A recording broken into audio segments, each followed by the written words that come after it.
প্রাচীনকাল থেকে এক গ্রামে দুটি যুবক বন্ধু ছিল, নাম তাদের রাহুল ও সোহান। তারা ছোটবেলা থেকে একসাথে বড় হয়েছে, একসাথে খেলাধুলা করেছে, একসাথে সময় কাটিয়েছে।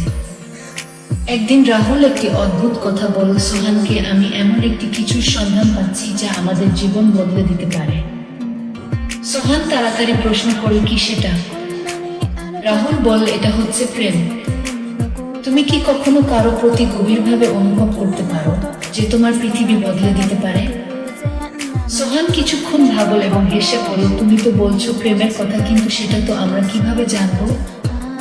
রাহুল স্মিত হেসে বলল, প্রেম আসে একদিন, কিন্তু যখন সেটা আসে তখন জীবনের সমস্ত অন্ধকার দূর হয়ে যায়। এটা ছিল তাদের মধ্যে প্রথমে প্রেমের ধারণা নিয়ে আলাপ। অনেক বছর পর রাহুল এবং সোহান উভয় নিজেদের জীবনে তাদের প্রেম খুঁজে পেয়েছিল। রাহুল এক সুন্দরী তরুণীকে দেখে তার প্রতি গভীর অনুভূতি পোষণ করেছিল এবং সোহানও এক মেধাবী ছাত্রীকে ভালোবেসেছিল। তবে তাদের মধ্যে সম্পর্কের শুরুটা সহজ ছিল না। অনেক বাধা, অনেক সমস্যা আর কিছু ভুল বোঝাবুঝি ছিল।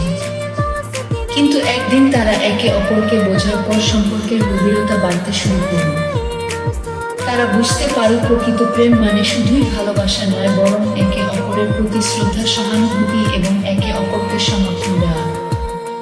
এভাবেই রাহুল আর সোহান তাদের জীবনে প্রেমকে সত্যিকারের ভাবে অনুভব করেছিল, আর তারা শিখেছিল যে ভালোবাসা শুধু একে অপরকে কাছে পাওয়া নয়, বরং একে অপরকে ভালোভাবে বোঝা এবং একসাথে জীবন যাপন করা।